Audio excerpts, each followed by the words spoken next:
Bismillahirrahmanirrahim. Assalamualaikum warahmatullahi wabarakatuh.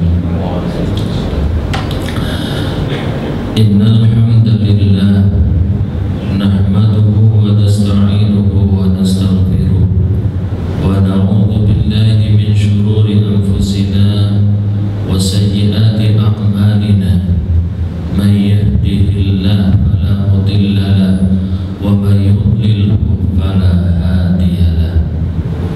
Ahmaduhu subhanahu wa ta'ala wa ashkuru wa atubu ilaihi wa astaghfiruh. Ashhadu an la ilaha illallah wahdahu la syarika lahu wa ashhadu anna sayyidana wa nabiyyana Muhammadan abduhu wa rasuluh.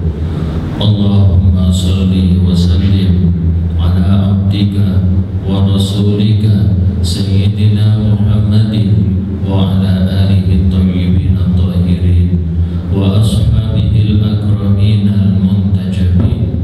Subhanaka la ilma lana illa ma 'allamtana innaka antal alimul hakim. Rabbi shrah li sadri wa yassir li amri wahlul 'uqdatam min lisani yafqahu qawli. Amma ba'du. Jamaah Masjid Al-Hidayah yang dimuliakan oleh Allah, bahwasanya kita tak henti-hentinya mengadakan renungan di setiap selesai sholat duha, agar kiranya kita senantiasa insyaf sadar tentang siapa diri kita, tentang waktu yang telah diporsikan kepada Allah, tentang potensi-potensi yang kita punyai, tentang di mana kita saat ini berada, harusnya berbuat apa, gunanya berbekal untuk pergi kemana. Jika pertanyaan-pertanyaan ini terjawab dengan cerdas, berbentuk sebuah aktualisasi dalam kehidupan sehari-hari, insya Allah pertanyaan ini cukup untuk mengarahkan kita semua menjadi orang yang baik-baik saja. Orang yang baik-baik saja itu adalah orang yang memberikan kemanfaatan yang menyeluruh, orang yang memberikan kemanfaatan kepada siapapun dan tidak pernah memberikan kesusahan, tangisan, kebencian dan semacamnya. Akan tetapi ini tidak mudah, karena sesungguhnya yang ada itu merupakan problematika yang harus kita pikirkan, yang harus kita cerna, dan harus kita pilih intisarinya, sehingga kita betul-betul menjadi orang yang cerdas, yang cermat, sehingga melakukan aktivitas yang bermanfaat. Jamaah yang dimuliakan oleh Allah, kita coba merenungi sekarang salah satu peristiwa di zaman baginda Rasulullah SAW, bahwasannya salah satu perang yang terjadi di zaman Rasulullah SAW adalah perang Uhud, di mana dalam kejadian perang Uhud ini baginda Rasulullah menerapkan ide yang sangat brilian. Baginda Rasul memberikan amanah, mengutus, memberikan kepercayaan terhadap 50 orang pemanah yang handal. Yang 50 orang pemanah ini oleh beliau ditempatkan di Bukit Uhud. Lalu terhadap 50 orang pemanah ini Rasulullah berpesan, tetaplah kalian di sini, jangan bergeser dari tempat ini. Jika kalian melihat kami menang, tetap di posisimu. Dan kalaupun kalian melihat kami kalah, tetap juga kalian di posisimu. Jangan turun bukit, jangan tolong kami, kata baginda Sehingga dengan 50 pasukan pemanah yang handal-handal ini, yang mereka menghujani kaum kafir Quraisy dengan panah-panah mereka, sehingga kaum kafir Quraisy itu pun tidak bisa menyentuh, mendekati pasukan kaum muslimin. Padahal waktu perang Uhud ini terjadi, jumlah tentara atau jumlah pasukan kaum kafir yang dipimpin oleh Abu Sufyan itu jumlahnya adalah 3.000. Sementara pasukan muslimin jumlahnya hanyalah 300, artinya 1/10 atau 1/100. Akan tetapi dengan ide baginda Rasul yang sangat brilian ini betul-betul membuat kaum kafir Quraisy yang tentara jumlahnya, komunitasnya, hitungannya itu lebih besar, lebih banyak, dibikin kocar-kacir, terpukul mundur. Walaupun waktu itu yang menjadi panglima adalah Khalid bin Walid, Amr bin As, dan pimpinannya adalah Abu Sufyan yang terkenal dengan strategi perangnya. Tetapi dibandingkan strategi perang yang direalisasikan oleh baginda Rasul, ternyata jauh brilian, jauh canggih ide perang baginda Nabi Muhammad SAW. Ketika berkecamuk perang, lantas kaum muslimin hampir saja memenangkan peperangan ini. Yang menyebabkan ironis dan menyedihkan adalah pasukan pemanah yang mendapatkan mandat langsung dari baginda Rasul untuk tidak meninggalkan tempatnya, melihat di bawah pasukan telah meraih kemenangan yang sudah di tangan, lalu mereka sibuk untuk merebut harta rampasan perang. Ketika melihat ini, kaum pemanah yang 50 orang ini ikut turun bukit dan ikut rame-rame merampas, mengumpulkan harta rampasan perang.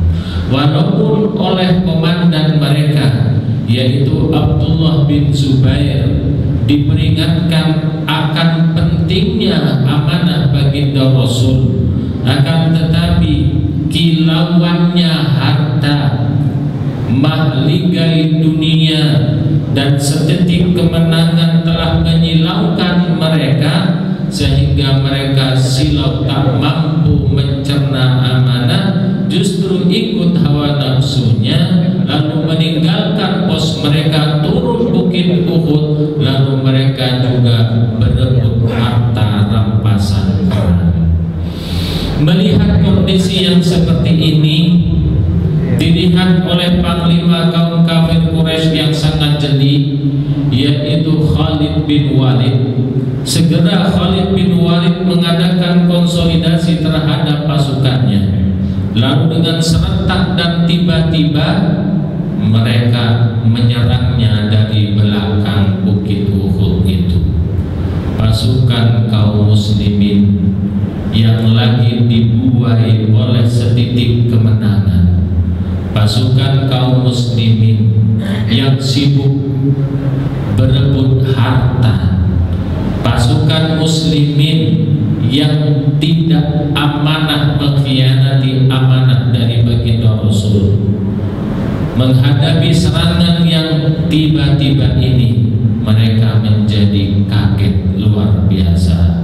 Lalu dia pun tidak dapat menanggung, menghalangi serangan yang terjadi tiba-tiba itu, sehingga apa yang terjadi, yang tadinya kemenangan sudah hampir di tangan, ternyata harus lepas dari genggaman, dan sekarang posisinya terbalik, kaum muslim inilah peperangan yang dimenangkan oleh kaum kafir Quraisy. Jemaah yang dimuliakan oleh Allah, peristiwa ini 14 abad yang lalu terjadi, tetapi sangat relevan untuk kita renungi saat ini di zaman kita sekarang ini. Peristiwa ini terjadi pada tanggal 23 Maret kalau tidak salah tahun 650-an Masehi.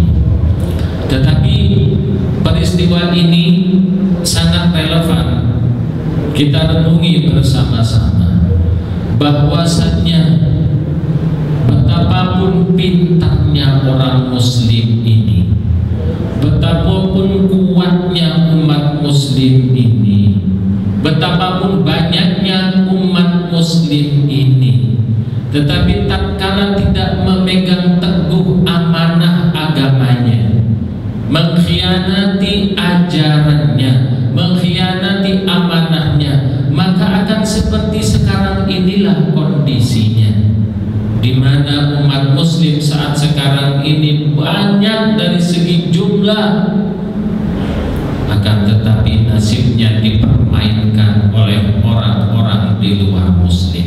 Lihat bagaimana orang Yahudi sekarang ini. Yahudi jumlahnya sangat sedikit. Mungkin di dunia ini kalau dikumpulkan umat Yahudi tidak melampaui dari 10 juta umat. Tetapi umat muslim kalau dikumpulkan di seluruh dunia ini mencapai sekitar 1,2 miliar umat muslim. Akan tetapi 1,2 miliar umat muslim dipecundangi oleh orang-orang Yahudi yang tidak melewati 10 juta saja. Ini kenapa? Mengapa umat yang besar ini dipermainkan umat yang kecil komunitasnya? Karena kita umat muslim khianat terhadap amanah agama kita, di mana agama kita mengamanahkan agar kiranya kita jujur hanya menjadi omongan saja dalam tindakan sehari-hari. Justru sering sekali kita mendengar slogan orang yang berkata di zaman akhir seperti ini, jujur hancur.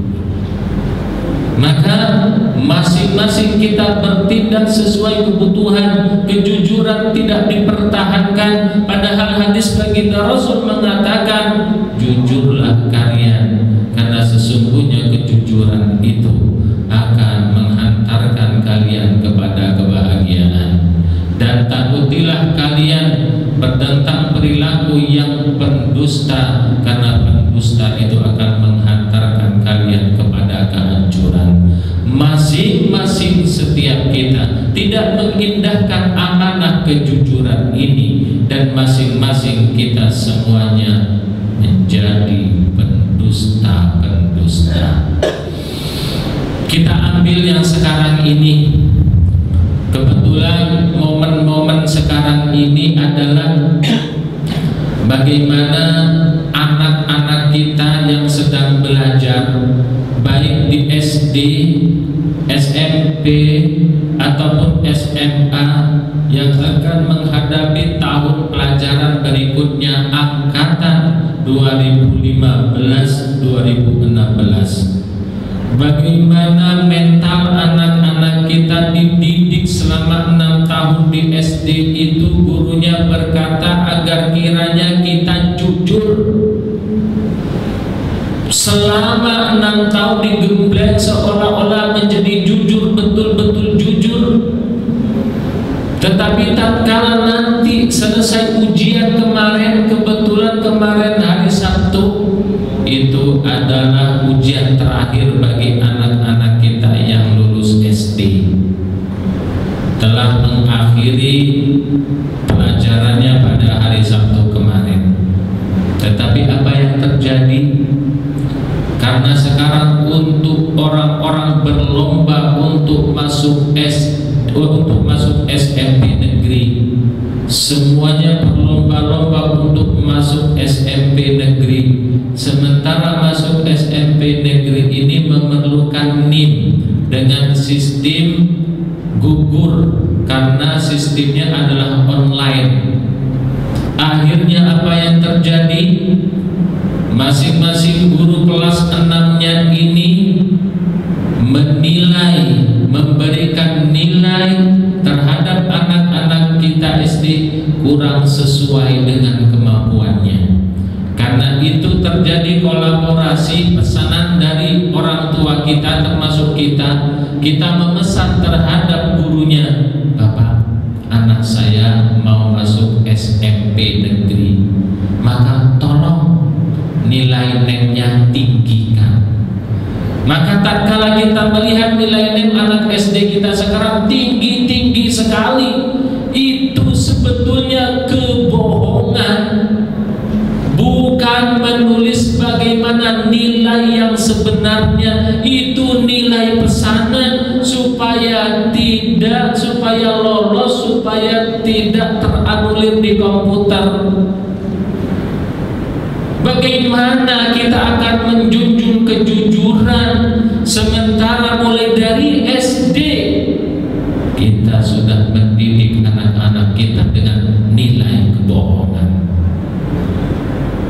Padahal anak-anak itulah nantinya yang akan menjadi dewasa. Anak-anak itulah nantinya yang akan menjadi pemimpin.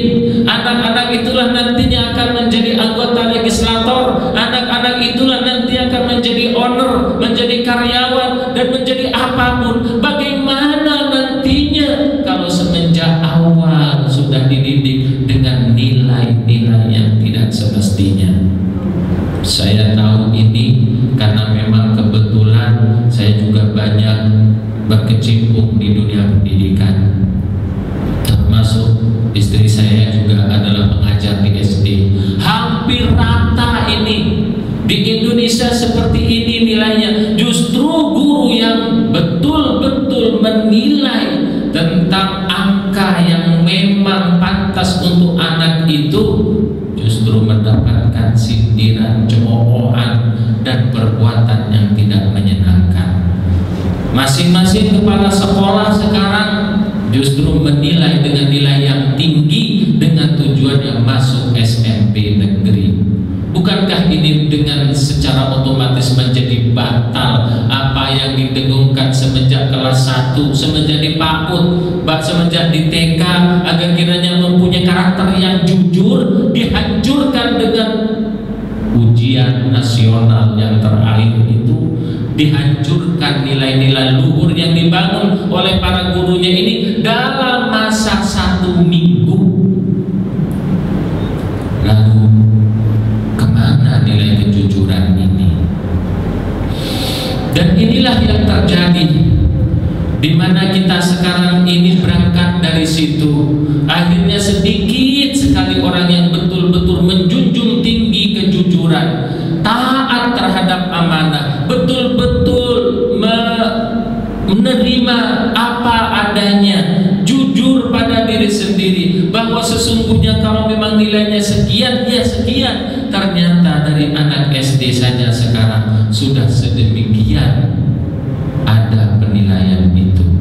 Dan itu juga termasuk di SMP-nya, begitupun di SMA-nya, dan begitupun di universitasnya juga sama. Tatkala anak-anak kita kuliah, justru sekarang, zaman sekarang ini, jarang anak-anak yang kuliah itu yang membikin skripsinya sendiri. Karena skripsi sekarang ini dapat dibeli dengan mudah. Cukup mengumpulkan 1 juta, 2 juta, sudah dapat skripsi, tinggal baca. Dan ini yang menyebabkan mengapa kesarjanaan sekarang kurang berkualitas, baik yang S1, S2, bahkan disertasi pun ada maklarnya, ada yang membikinnya. Bukankah ini tidak jujur? Bukankah ini tidak taat amanah? Bagaimana bangsa yang tidak jujur ini akan diapresiasi menjadi bangsa yang terbaik karena dari dirinya sendiri sudah tidak jujur? kaum muslimin yang dimuliakan oleh Allah, maka mengawal, menggembleng, mendidik kejujuran ini sungguh sangat rumit. Oleh karenanya pendidikan, ranah pendidikan ini berubah-ubah warnanya. Kurikulum yang diterapkan selalu berubah-ubah karena pemerintah mempunyai kegamangan, tidak maintain, tidak percaya diri. Mulai BCA, KTSP, lalu kemarin dirubah menjadi kurikulum 13 karena memang di KTSP melihat seolah-olah hanya dominannya pada nilai, lalu di Kurtilas ini ada penilaian afektif, kognitif, psikomotorik, dan seterusnya. Inilah di negeri kita, pemerintahnya bingung menerapkan kurikulum apa yang tepat terhadap anak bangsa ini supaya anak bangsa ini memegang teguh kejujuran. Karena tatkala jujur, itulah karakter yang baik yang Allah akan berikan keberkahan. Tatkala nanti menjadi apapun kalau jujur, insya Allah akan barokah.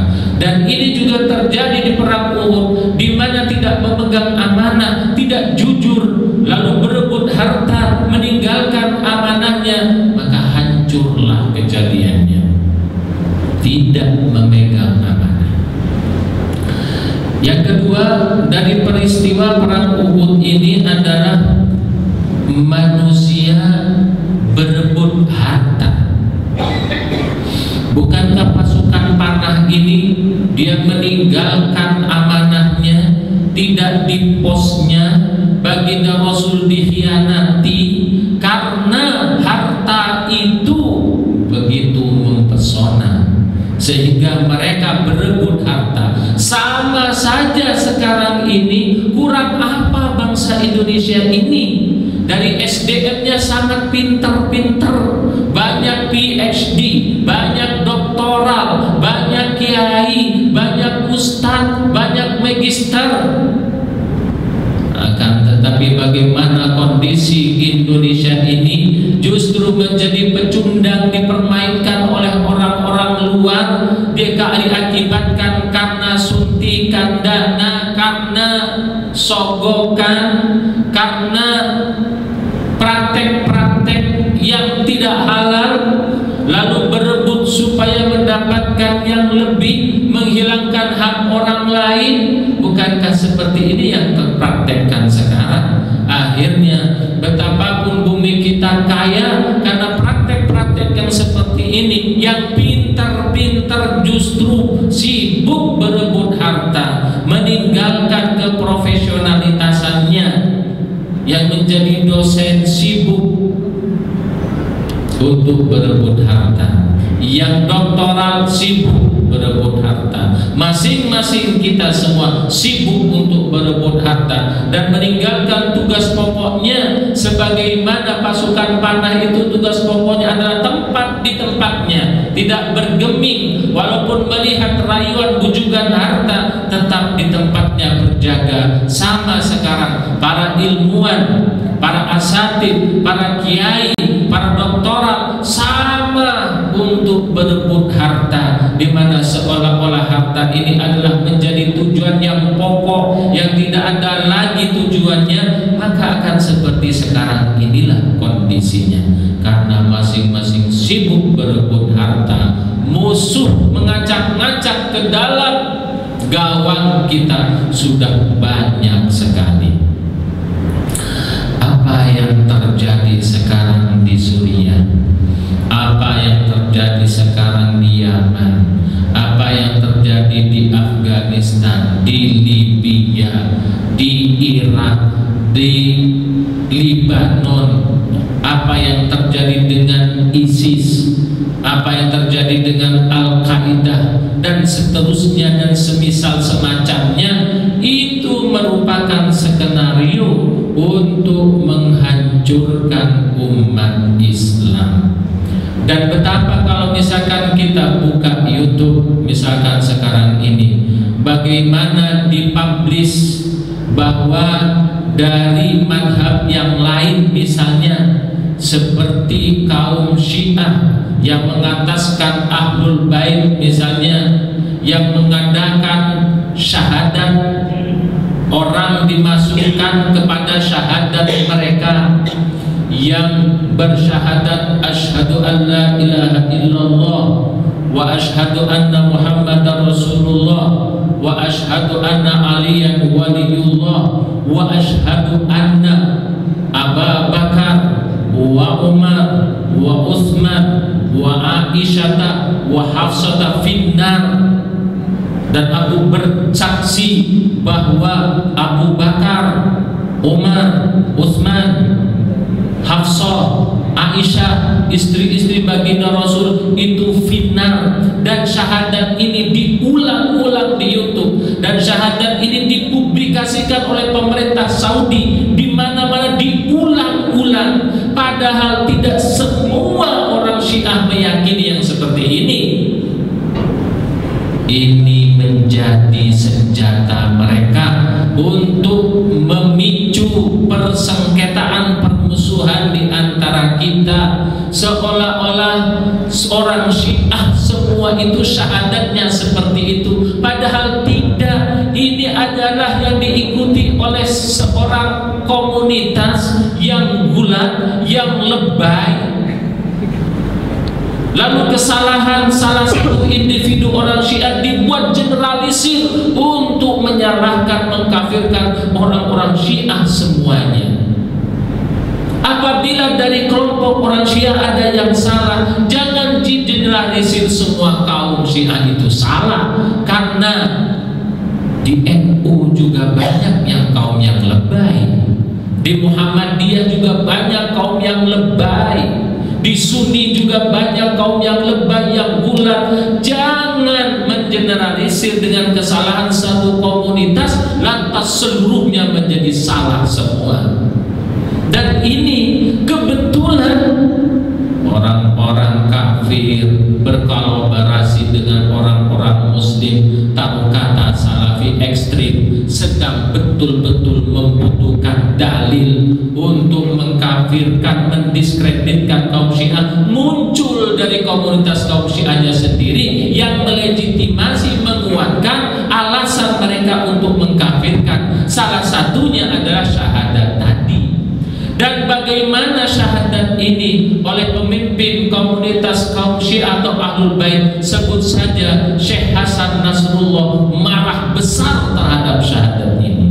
Dan bagaimana pemimpin rohaniawan dari Iran, yaitu Al-Imam Ali Khomeini, sangat marah terhadap syahadat ini. Akan tetapi syahadat ini sudah kadung langsung di-uploading di YouTube, lalu diaminkan oleh pemerintah Saudi, dan ini disebarkan, diulang-ulang tiap hari, seolah-olah betul-betul kaum Syiah itu adalah akidahnya, tauhidnya, syahadatnya seperti itu. Jangan-jangan ini adalah sebuah skenario juga, yang membacakan syahadat talqin itu Habib juga. Oleh karenanya Habib bukan ukuran kebenaran. Yang menjadi ukuran kebenaran Al-Quran. Bagaimana bisa ada syahadat seperti itu? Dan saya bersumpah, bersaksi bahwa Abu Bakar, Umar, Utsman, alinya dilewatin, tidak alinya, Hafsah istri baginda Rasul, Aisyah baginda Rasul, dan semua istri-istri baginda Rasul itu adalah finnar di dalam neraka. Itu syahadatnya komunitas orang Syiah. Sehingga ini menjadi legitimasi bagi kaum orang yang benci terhadap Ahlul Bait ini untuk mengeneralisir seolah-olah semua Syiah seperti itu. Padahal Syiah itu juga banyak kelompok dan komunitasnya. Ada Syiah Zaidiyah, Imamiyah, dan Ismailiyah, dan seterusnya dan seterusnya. Begitupun di Sunni juga banyak. Ada Sunni NU, ada Sunni Muhammadiyah, Persis, PKS, dan seterusnya dan seterusnya. Lalu apakah semua orang yang salah itu? Bukankah kemarin juga ada Ahmad Mossadegh yang mengaku Nabi? Bukankah itu juga dari Sunni, dari Bogor? Mengapa tidak digeneralisir bahwa orang Sunni seperti Ahmad Mossadegh semua? Bukankah terlahir juga Lia Edan atau Lia Eden misalnya, dan itu juga madhab Sunni? Mengapa tidak digeneralisir seolah-olah itu Sunni seperti Lia Edan semuanya? Na'udzubillah. Maka tatkala kita melihat dan menyaksikan sebuah saksi atau syahadat atau bai'at yang betul-betul tidak sesuai dengan ajaran Rasulullah, wajib kita pikir ulang, siapa ini? Ada apa ini? Jangan-jangan itu merupakan alat orang-orang luar yang memang betul-betul ingin menghancurkan kita. Dan betul-betul syahadat ini hampir saja masuk ke Indonesia, dan di Indonesia hampir saja ini terkotak umat ini dan menjadi peperangan yang dahsyat di dunia karena berkat yang demikian itu. Jika demikian, kita tak lepas dari permainan mereka. Maka bersatulah umat muslim ini, siapapun adanya, karena yang berbeda itu hanya tentang madhabnya. Madhab Ja'fari itu ada, yang berbeda hanya furu'iyatnya saja, bukan masalah yang esensi. Tentang masalah yang esensi semuanya sepakat, semuanya sama. Lalu yang ketiga dari perang Uhud ini yang dapat kita renungkan adalah perpecahan, di mana diakibatkan masing-masing berebut harta, lalu khianat amanah, lalu berebut harta, lalu yang ketiga adalah masing-masing berpecah belah, tidak satu komando, persis seperti kita sekarang ini. Bagaimanapun keunggulan umat muslim tidak mampu ditunjukkan tatkala umatnya saling menyalahkan, mengkafirkan, dan menjadi kecil-kecil kelompoknya. Dan bukankah kita sudah dipermainkan dengan yang seperti itu? Mulai dari organisasi kita menyebabkan berpecah belah, mulai dari partai politik kita juga sudah berpecah belah, mulai dari madhab kita berpecah belah, mulai dari komunitas dan seterusnya dan seterusnya. Bahkan seolah-olah kita umat muslim ini di Indonesia seolah-olah penggemar sepak bola. Lihat penggemar sepak bola yang The Jackmania tidak rukun dengan komunitas yang dari Bandung, yang Aremania justru tidak rukun dengan yang Persebaya, dan seterusnya dan seterusnya. Itu permainan. Mengapa nilai keislaman kita tak lebih dari sekedar sepak bola itu? Masing-masing maksud saya adalah dikelompokkan kecil-kecil, lalu tidak bisa mempersembahkan kekompakan dan tidak bisa melihat yang esensi, sehingga hanya berkaca terhadap perpecahan. Dan sesungguhnya perpecahan ini memang sudah sangat diharapkan agar kiranya umat muslim ini tidak mempunyai kekuatan. Jamaah yang dimuliakan oleh Allah, maka sesungguhnya perang Uhud ini adalah suatu pelajaran yang sangat nyata. Walaupun perang Uhud ini 14 abad yang lalu terjadinya, tetapi falsafah, pengkhianatan, perpecahan, perebutan, ketidakbersatuan dan tidak kekompakan umat muslim pada saat itu terrealisasi sekarang ini, di mana sekarang ini kita tidak sanggup untuk bersatu. Selama kita tidak bersatu, maka seluruh kekayaan kita akan dirampok, dicuri oleh orang, karena kita dibikin peta konflik. Konflik kita di masjid, konflik kita di majlis taklim, di komplek kita membahas perpecahan-perpecahan itu. Dan muncul juga perpecahan yang sangat ekstrim, yang sangat sadis, yang mengatasnamakan umat muslim. Ya sebut saja misalkan ISIS. Dan ISIS itu bisa terjadi suntikan virusnya, bisa terjadi di Indonesia kalau kita tidak kompak dan tidak bersatu. Maka tugas kita sekarang adalah bentengi diri kita dengan pemahaman